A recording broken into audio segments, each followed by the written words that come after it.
Hey, this beef is too salty. No way, mother-in-law. You made it. Oh dear, silly me. My name is Sarah, 28. I work as a nurse. And by the way, the one cheerfully serving the stew right now isn't my mom, but my mother-in-law, Andrew's mother. Ever since we got married, she's been very affectionate towards me, and even without Andrew, I would visit my in-laws' place to cook and eat meals together. I, who don't have a good relationship with my own parents, am closer to my mother-in-law than my own mother. My mother-in-law is a cheerful character, and she raised Andrew and his brother single-handedly after a divorce when Andrew was still a kid. I remember being quite nervous when I first met her, because a married friend once told me, "In-laws are people you can never understand in your lifetime." But those fears vanished as soon as I met my mother-in-law. I've always wanted a daughter. We only had rough boys in our house. Thanks for marrying Andrew, she said warmly, gripping my hand. I felt from the bottom of my heart that I would get along with this person. After getting married, she said, "I want our relationship to be like friends. So let's avoid formal language from now on." Of course, I was resistant at first, but now we can joke and tease each other. Lately, we have been playing pranks, pretending to be a mother-in-law and a daughter-in-law with a bad relationship. People are often surprised to learn that we are in-laws. I still use polite language when there are many people gathered, such as for rituals. "So, Andrew is working again today?" "Yeah, it's shift work, so I thought there would be almost no overtime, but he seems to be busy because of a shortage of staff." Well, I'm happier to see you, Sarah, than Andrew, so I'm having fun just cooking with you." She said such a happy thing. While we were chatting, my cell phone rang. Well, speak of the devil, hello. The caller was my husband, Andrew. He had said he would stop by his parents' house after work, and we would all have dinner together. "Oh, Sarah, it's me. Sorry, I can't seem to get away from work, so I don't think I can make it." "Again? You did that last time too. Your mother has been waiting and cooking for you." "Well, it's work, so I can't help it. And she's happier to see you than me, so I'll ask you to take care of her." With that, he hung up the phone, unilaterally. It's been like this lately. Mother-in-law, Andrew just told me that he can't make it again today. Oh, really? He completely neglects his family, just like my divorced ex. As we were fussing over it, a voice came. "Could you keep it down? I can hear you outside." The one who spoke was Andrew's younger brother, whom we'll call Tom. Tom, who's still single, lives with his mother in their family home. "Oh, sorry. Welcome home, Tom." I greet him, but he always just nods his head and heads straight to his room. He's such a cool guy, as usual. My mother-in-law often worries whether he's got someone special or not. Andrew and Tom may look alike, but unlike my sociable husband, Tom is rather quiet. Their brotherly relationship is neither too good nor too bad. I often hear about many people who are troubled by their difficult relationships with their in-laws, but I never had such worries. Sure, there were some concerns, but I was living a pretty happy life. Little did I know that I was about to get caught up in something. It was one day while I was at work. That day was the hottest day of the year. Typically on such days, we get a lot of heat stroke victims incoming. Seeing the patient who was brought in, I was shocked. It's my mother-in-law. The one accompanying my unconscious mother-in-law was Tom, and it seems she had collapsed in the yard when he got home. Gardening is a hobby of my mother-in-law's, and the yard is always filled with plants. The types of plants change with the seasons, and on nice days, one of her pleasures is to go out in the yard and have some tea. "She was so absorbed in gardening, and it seems that she just collapsed from heat stroke." Tom looked worriedly at his mother. "Please help my mom, I beg you." Seeing Tom's tearful face, I realized just how much he cherished his mother. As I told him that everything would be okay, I asked him, "Have you told Andrew about this?" Tom responded, I tried calling him several times, but he never answers. Is Andrew working today? Andrew should be off today. When I left for work, he was still sound asleep. No, he's off today. He might still be asleep. I'll contact him. Tom, could you handle mother-in-law's hospital admission procedures? Of course. Thank you very much. Fortunately, my mother-in-law just had mild dehydration. After some intravenous fluids, she regained consciousness and was even able to hold a conversation.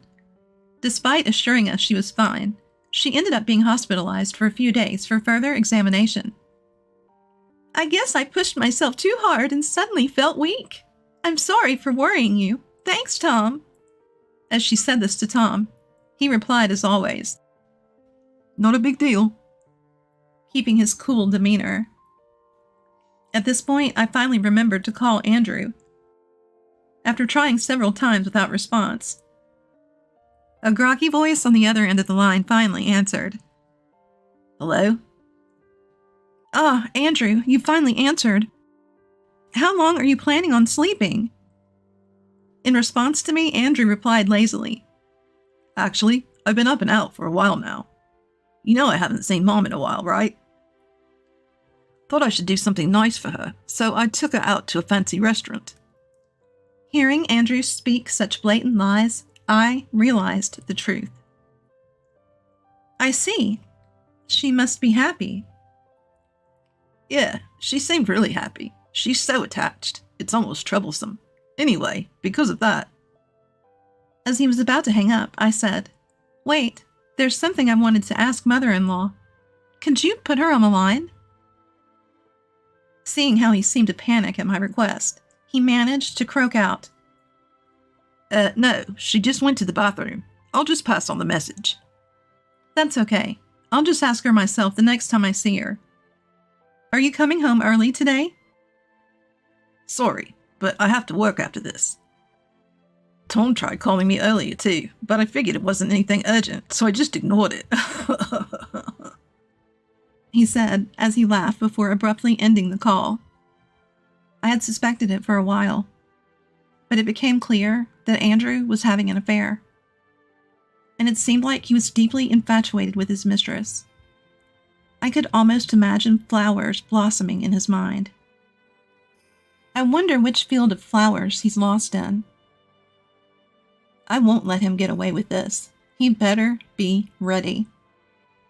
From that day on, I began plotting my revenge. The day I was certain of Andrew's betrayal, I packed my belongings and left our home. I left my wedding ring and a note that simply read, Be ready, on the desk. I rented a hotel room near my workplace and started commuting from there. I've always been one to have little material desire. I had a few possessions, and being a nurse, my salary was pretty decent. On my days off, I would often visit my in-laws, so I didn't spend much money. Ever since I got married, I haven't been able to save much for certain reasons. Though the idea of my money dwindling did worry me, I was planning on having Andrew pay back what was lost. Andrew got in touch with me the day after I left the house, which means he must have gotten home in the morning. He clearly doesn't take me seriously. I got multiple calls, but I ignored them all. When he realized I wasn't going to pick up, he started bombarding me with messages. At first, they read like, Sarah, you must have misunderstood something. I'm worried. Please come home. It was my fault. But over time, they became more aggressive. Hey, respond to me. If you want a divorce, go ahead. You're the one who mentioned divorce, so I expect alimony. And then he would apologize again. Is he emotionally unstable or something? Reading his messages, I could tell he was getting desperate, so I decided it was time to take action. The following week, I visited the in-laws. Since that day, my mother-in-law had her tests, but no issues were found, so she was discharged as planned. That day, we had all gathered to celebrate her discharge. Thank you, Sarah, for organizing this wonderful gathering. I bought your favorite cake from the bakery you love, so let's eat it together later. When I told her that, she smiled joyfully. So, how are things with that matter? Mother-in-law asked so, All the preparations are complete. I can't wait. When I said that, I grinned. As I was having a pleasant dinner with my mother-in-law, the doorbell rang. Seeing the person on the intercom screen, her face turned serious instantly. Seeing her reaction, I immediately knew who it was. "Come in." When my mother-in-law said so coldly, the front door opened and the person I'd been waiting for that day entered. "Long time no see." It was Andrew, whom I had invited, insisting he come because we needed to talk. Of course, I had already told my mother-in-law everything. Upon hearing about Andrew's infidelity from me, she was furious. But when I said that I'd like her to wait a bit, given that this is a marital issue, she just apologized over and over about her son. Seeing her like this made me feel guilty instead. "Sarah, why didn't you contact me? I've been worried all this time." It's fine. It's fine. Cut the drama. I think you know. But divorce is the only option. Of course, I'll be taking alimony. Once the topic of money came up, my so far mature husband reacted. "What? Why do I have to pay the alimony? Sarah should be the one to pay. Enough about money, money, money." I wondered if his head was all right, but I thought I shouldn't get emotional to keep the conversation going. I calmly replied, "Well, you see, you're the one who cheated. You're obviously the one at fault, and you're obviously the one who should pay the alimony." "But still." Seeing my husband mutter inaudibly, my until now silent mother-in-law finally lost her patience. "Andrew, you've been spouting nonsense. Just hurry up and get a divorce and pay the alimony to Sarah. And don't ever come here again. If you do, I'll bury you in the garden." As my mother-in-law was about to say something outrageous, I stepped in to stop her. Stop! Andrew, aren't you ashamed to put your parents through this? Here, sign this right now." Saying this, I placed the divorce papers I had prepared in front of Andrew. He looked shocked. Perhaps he hadn't expected the talk of divorce. I was surprised that he thought he would be forgiven in this situation. "Why did you come alone today? Didn't I ask you to bring her along?" When I glared at him, he said, "Seriously, I did talk to her, and she seemed willing, so I brought her along. She's waiting in the car right now." I was irritated by my husband's mumbling, so I snapped, "Just go get her." Understanding, he left and returned with a woman. "Excuse us." A woman entered with a grating voice. Seeing a woman show up with such energy at her affair partner's family home and in front of his wife and mother, no less, I thought she was as usual. "Hi there, mother-in-law. Nice to meet you. I'm Michelle. And long time no see, Sarah." Seeing me, she chuckled. "You're as usual, Michelle. I'm surprised you haven't changed at all." This wasn't a compliment. I was talking about her personality, not her appearance. She looked like a proper woman in her 30s. But her clothes and makeup made her look like a high school girl. It didn't suit her at all. "Really? That's so nice. Maybe it's because I go to a good beauty salon. As for you, Sarah, have you aged a bit?" She looked at me, then chuckled through her nose. Andrew, my husband, had a surprised look on his face when he saw Michelle and me. You two know each other?" "Yeah, we were classmates in high school. Haven't seen each other since we graduated. But who would have thought we'd meet again like this?" When I answered, Andrew for some reason seemed relieved and said something outrageous. "Oh, come on. You could have said that sooner. If she's your friend, there's no alimony, right? That's good news. My Princess Michelle. Seems like I won't have to pay a dime." His ridiculously foolish statement left me utterly dumbfounded. "No, we're not friends. And did he just call her princess? Gross!" This reminded me of when Andrew and I first started dating, when he used to call me my Princess Sarah. It became so annoying that I had to make him stop. His nickname game is the worst. So gross. When I discovered Andrew's infidelity, I immediately sought a lawyer. As the investigation proceeded, I found out that the woman he was cheating with was Michelle. This woman has always been like this, seeming to fancy other women's men, constantly hitting on guys even if they already had girlfriends, often causing arguments. And it's not even like she's pretty. To be honest, her looks are below average. However, she's brimming with confidence and probably thinks she's the prettiest woman in the room. I'm not really into social media and don't know much about it. According to a friend, Michelle would send messages without hesitation to any man she finds attractive. It appears that she met Andrew through social media. Michelle's job is basically a housemaid. I felt pathetic that my husband's mistress turned out to be a woman like her. I get tired of talking to you two. Can you sign this quickly? When I said that, Andrew, who was hesitant about the divorce until now, readily signed the divorce papers. Apparently, he genuinely believes there's no alimony. Now I can finally be with Andrew. I'll always be your pretty wife.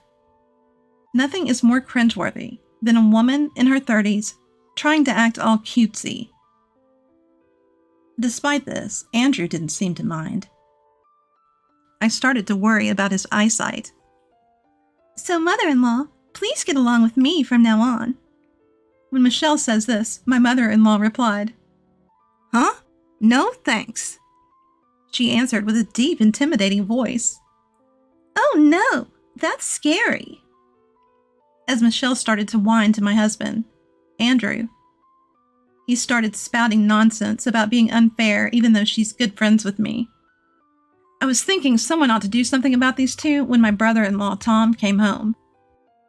Seeing the chaotic scene, he managed a wry smile, seemingly understanding the gist of the situation. Then Michelle suddenly exclaimed, "Wait, isn't that Tom?" "No way.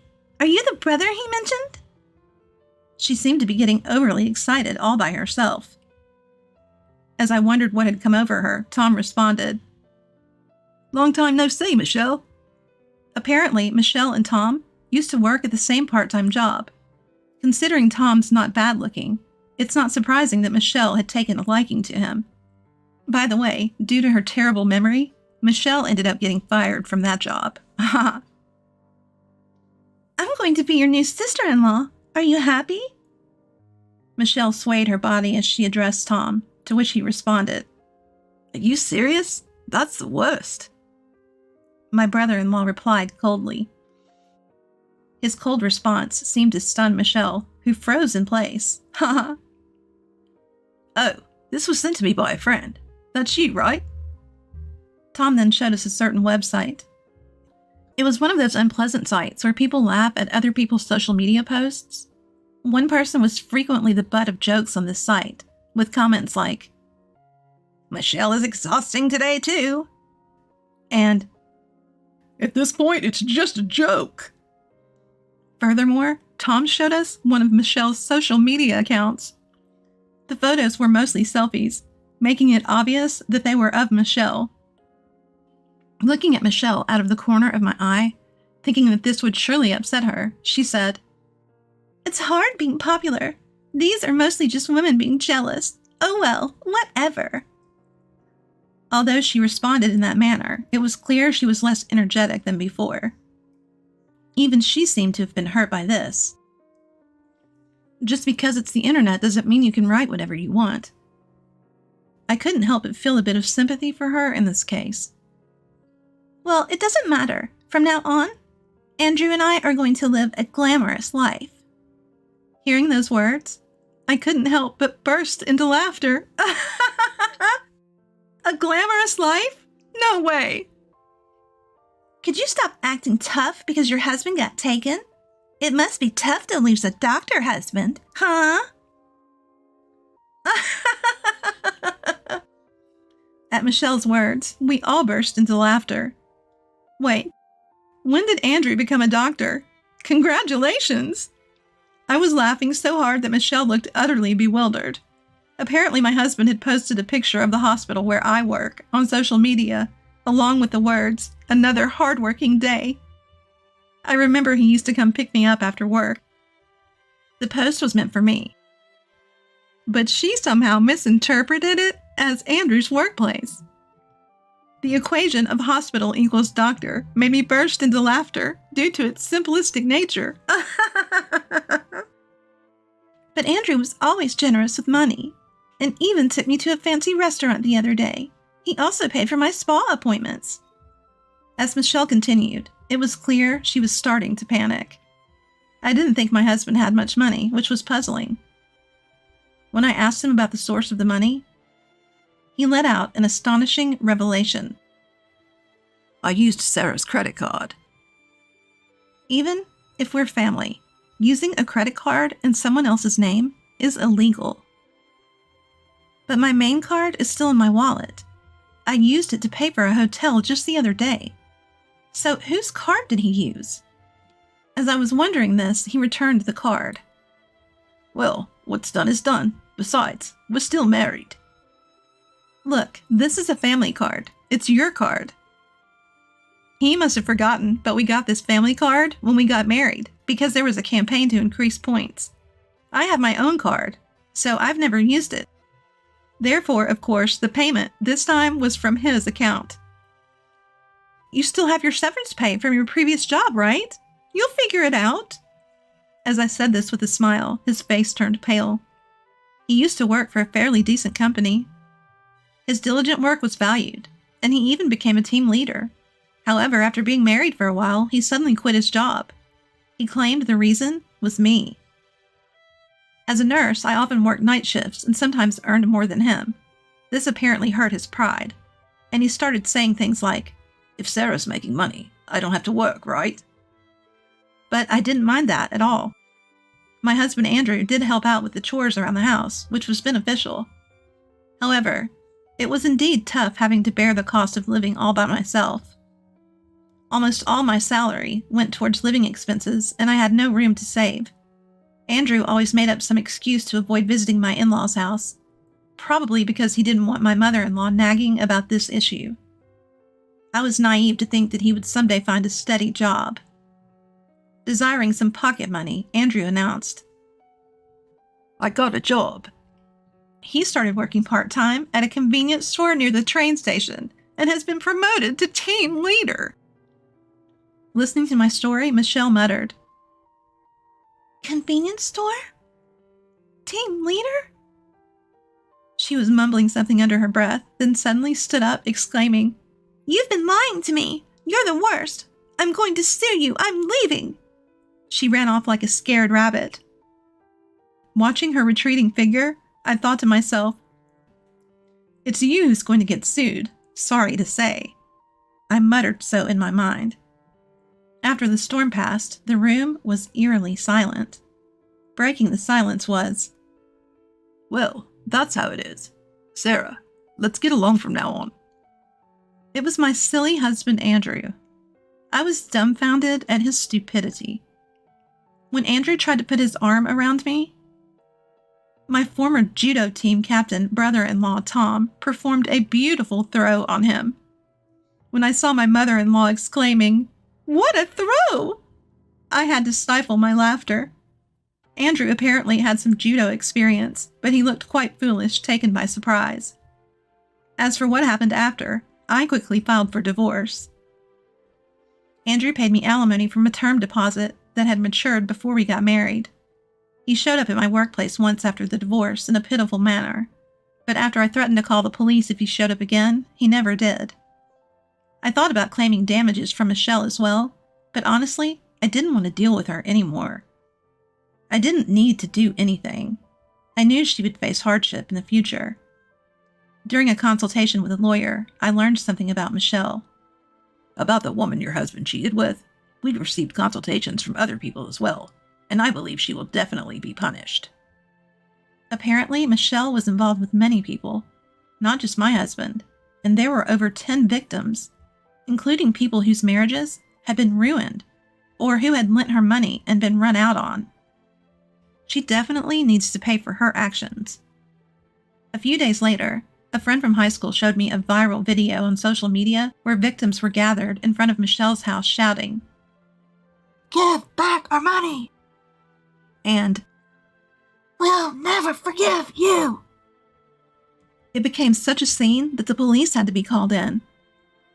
And there in her home, Michelle was shouting from her window, I did nothing wrong. What surprised me was that my ex-husband Andrew was among the crowd of victims. I felt truly relieved to have divorced such a foolish man. As for my former in-laws, I thought I wouldn't see my former mother-in-law after the divorce, but we still occasionally go out to eat as friends. Surprisingly, a while after all this, my former brother-in-law Tom said, I'm getting married. He even introduced me to his cute girlfriend. Apparently, they've been dating since high school. He transferred to a reputable company, and as my former brother-in-law, he even kindly invited me to his wedding. I couldn't believe that this diligent Tom was a brother to my former husband. I believe that Tom, being so earnest, will surely build a good family. With that thought, I decided to continue doing my best as a proud nurse.